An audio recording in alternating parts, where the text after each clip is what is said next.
नमस्कार बड़ खबर को स्वागत करुच्ची मु अर्धेन्दु दास। देशर विचार विभाग क्षेत्र में एपर्यंत जहा ही नथिला ताहा आज घटी। देशर जड़े विवादीय तथा पलातक विचारपति को गिरफ करा जायछि। सीएस कर्णन जहां का नारे अरेस्ट वारंट जारी करा जायथिला तांकू तमिलनाडुर कोयम्बाटूर गिरफ करा जायछि। अदालत अवमानना मामला रे दोषी साब्यस्त होइतिबा कर्णन को गिरफ करने को सुप्रीम कोर्ट निर्देश देइथिले। विचारपति कर्णन हेउचंती देशर प्रथम हाईकोर्ट विचारपति जहां को गिरफ करने निर्देश दिया जाइथिला। माने कर्णन का चोर पुलिस खेल खत्म होइछि। एपटे अनिल कुंबले भारतीय क्रिकेट टीम रो मुख्य कोच भावे तांको इनिंग्स शेष होइतिबा घोषणा करिसेंती। कुंबले तांको इस्तीफा बीसीसीआई को जणाई दैछंती। कुंबलेंको एही घोषणा जगु भारतीय क्रिकेट दल बिना कोच रे वेस्टइंडीज गस्त करिछि। सेठी 5टा दिनिकिया एवं गोटे टी20 मैच खेलिबो। एसबु खबर को छाड़देले देशर राष्ट्रपति प्रार्थी को नहीं दिल्ली भुवनेश्वर सबुठी किछि ना किछि चर्चा लगी रही। मना करुला एबे शिवसेना बीजेपी प्रार्थी रामनाथ कोविंद को समर्थन करिबो बोली कहलाणी। विभिन्न आंचलिक दलर समर्थन को जदि देखिबे ताहले बीजेपी प्रार्थी विजय सुनिश्चित हो सारी बोली आमे कहि परिबा। किंतु नवीन बाबूंकर तरबरिया घोषणा को नहीं राजनीति अवश्य गरम रही। कांग्रेस कटाक्ष करिछि, कहिछि बीजेडी को मोदी भय घारिछि। बीजेपी मापिचुपी कथा कहिछि और नवीन बाबू को धन्यवाद देछि। नवीन बाबू तांको उत्तर रे दल जने दलितों को समर्थन करथिबा कहिसंती। एसब खबर को छाड़ी आज आमे टिके अलगा खबर को जिबा। जुलाई पहिलारु देश में जीएसटी लागू हेबाकू जाउछि। याकू नै सरकार बेसी उत्साहित अछंती और यार शुभारंभ पई राति अधिया पार्लियामेंट सेशन डाकिचंती। माने देशवासी मिडनाइट रे जीएसटी स्वप्न देखिबे। ए मिडनाइट बा अधराति कथा आसिले आम मनरे आउ दुईटी मिडनाइट ड्रीम कथा आछि। आज बड़ खबर रे एमिति किछि मिडनाइट ड्रीम कथा आलोचना करिबा, जानिबा को चेष्टा करिबा से ड्रीम बा स्वप्न केते सत होईछि। एतरा संजीवा खबर भितरକୁ।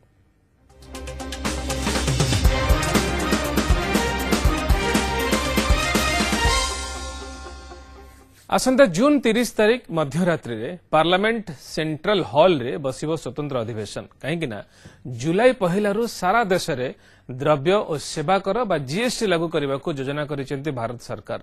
आउ एहाकु नजर रखी जून 30 तारीख अधराति रे संसद रो एक स्वतंत्र अधिवेशन डका जाई जीएसटी रो शुभारंभ कराजिवो। ए स्वतंत्र अधिवेशन रे समस्त सांसद एवं जीएसटी काउंसिल सदस्य उपस्थित रहिबे। राति ठीक 12टा बाजिले विधिबद्ध भावे जीएसटी लॉन्च करिवे राष्ट्रपति प्रणब मुखर्जी। पार्लियामेंट रो ए स्वतंत्र अधिवेशन रे आउ कोन सब हबो और जीएसटी लागू हेले देशवासी को कौन लाभ मिलिबो आसन देखिबा रिपोर्ट रे।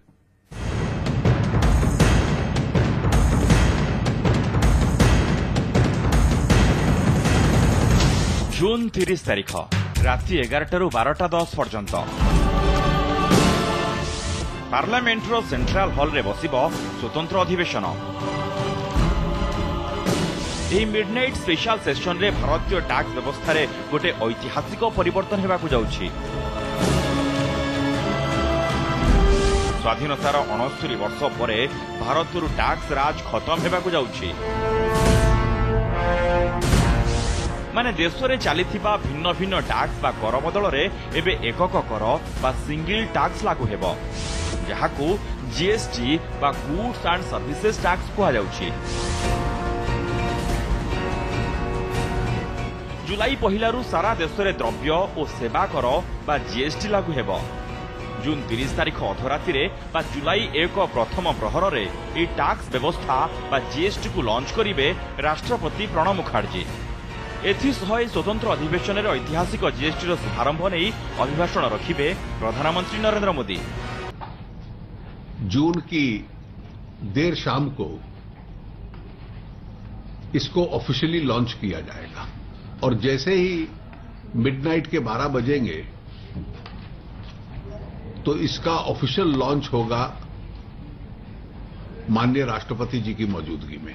जून 30 रे अधराति रे पार्लियामेंट रे बसुथिबा स्वतंत्र अधिवेशन रे सबु सांसद एवं जीएसटी काउंसिल मेंबर उपस्थित रहिबे।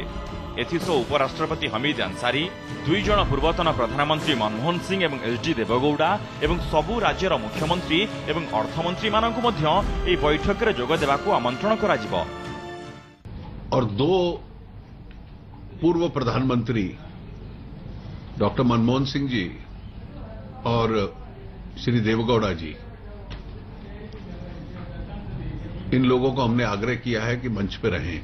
केरल एवं जम्मू काश्मीर को छाड़ी बाकी सबु राज्य में जुलाई पहलू लागू हेब जीएसटी। खूब शीघ्र ए दुईटी राज्य में जीएसटी लागू करने को चिंता करा जाउछि। काहेकि ना जीएसटी लागू न कले संपृक्त राज्यर व्यवसायी एवं उपभोक्ता उभय को क्षति सहिबा को पड़िबो। जीएसटी लागू हेले देशर जीडीपी बढ़िबा सह अर्थनीति मध्य दृढ़ हेब। तेबे प्रारंभिक पर्यायर रे किछि कठिनतार सामना करिबा को पड़िबो बोली कहिसंती अर्थमंत्री Arun Jaitley. Now there are only 2 states left. Kerala is certainly getting into it, and Kerala has been extremely is one state which has been totally in favor and very cooperative. तो जो भी अपने राज्य में लागू न करेगा उसके व्यवसायियों को भी नुकसान होगा और उसके उपभोक्ताओं को भी नुकसान होगा। जुलाई पहलू भारत में लागू हेब जीएसटी।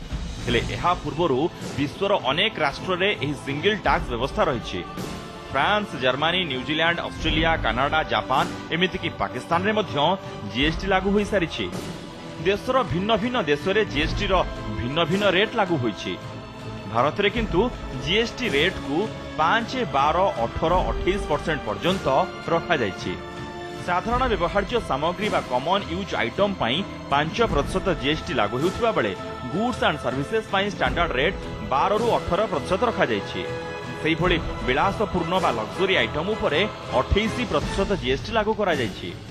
तेबे ए पर्यंत विभिन्न द्रव्य एवं सेवा उपरे आमको excise duty, service tax, sales tax, VAT, CST, custom duty, entry tax, entertainment tax भली भिन्न भिन्न टैक्स देबाकू पड़ुथिला, जहाँ एबे एकक कर बा सिंगल टैक्स अर्थात जीएसटी आकार रे देबाकू पड़िबो।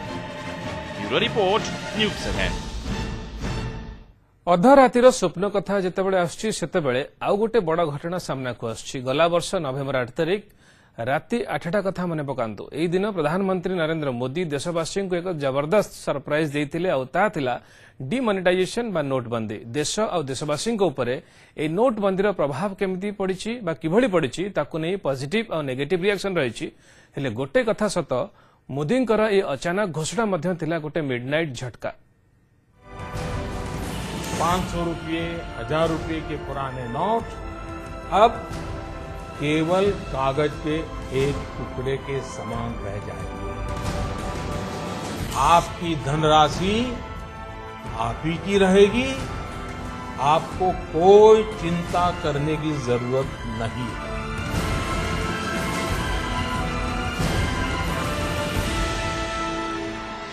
8 नवेम्बर राति 8 गला वर्ष ठीक यही समय रे टीवी परदारे देशवासी को एक सनसनी सरप्राइज देइथिले प्रधानमंत्री नरेंद्र मोदी। आउ से सरप्राइज थिला आज अधराति माने राति 12टा परठारु देश रे आउ पुराना 500 टंकिया एवं 1000 टंकिया नोट चलिबो नाही। तेणु जहां पाखरे जेते पुराना 500 टंकिया एवं 1000 टंकिया नोट रही बैंक रे नहीं जमा करंतु। जमा करिवार शेष तारीख डिसेम्बर 15। प्रधानमंत्री घोषणा पर सही राति रे सारा देश में हड़कंप मची जाइथिला। समस्त भितर एक प्रकार अजणा भय छाई जाइथिला। जो मानक पाखरे ढेर टंका थिला सेमाने चिंतारे पड़ जाइथिले, आउ जो मानक पाखरे कम टंका भी थिला सेमानक भितर मध्य चिंता बढ़ी जाइथिला। गरीब, धनी, मध्यवित्त सबु वर्गर लोकंक भितर संदेहर वातावरण तैयारी हो जाइथिला। जेमिति एक प्रकार हाहाकार सृष्टि होइथिला। सारा देश में जोठी जेते एटीएम काउंटर रही सबुठी लंबा लाइन लगी जाइथिला। तारी भितरे बहु घटना दुर्घटना घटिथिला। एटीएम एवं बैंक आगरे ठिया हेउ हेउ अनेकक जीवन जाइथिला। अनेक जगह लूट राहाजानी भली घटना मध्य घटिथिला। आ यारी भितरे एई नोटबंदी को नै विभिन्न कथा सुनिबाकू मिलिथिला। आक्षेप, प्रति आक्षेप, आलोचना समालोचना जोर धरिथिला।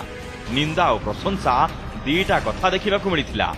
विरोधी अभियोग थिला ए नोटबंदी देश को विपद आड़ को टाणी नेब, अर्थव्यवस्था को विपर्यस्त करदेव, साधारण लोकों को बंचिबा दुर्विसह हो पड़िबो। सरकार इनके लिए चलनी चाहिए, 15-20 लोगों के लिए नहीं चलनी चाहिए। अगर वो 15-20 लोग यहाँ नहीं खड़े हैं उनको तो कोई कठिनाई नहीं हो रही ना, इनको कठिनाई हो रही है। देशभक्ति के नाम पे जो किया जा रहा है वो एक बहुत बड़ा तमाशा है और उसके पीछे केवल और केवल करप्शन है। पूरा सिलसिला लागू करने के लिए जो तय किया गया उससे कई सारे करोड़ों लोगों को अपनी रोजमर्रा जिंदगी में दिक्कत पहुंच रही है। आउ गोटे पटे यह भी कहुला कि नोटबंदी कला टंका रखिथिबा लोकंकु साबाड़ करिबो। आतंकवाद नक्सलवाद और अपराधिक कार्यकलाप उपरे रोक लगाइब आयकर बढ़िब अर्थव्यवस्था सुदृढ़ हेब सुधहार कमिब रोजगार बढ़िब कैशलेस इकोनॉमी सहज हेब गरीबों को फायदा हेब दरदाम कम हेब प्लास्टिक मनीर प्रचलन होई परिब लांच कारबार मध्य कमिब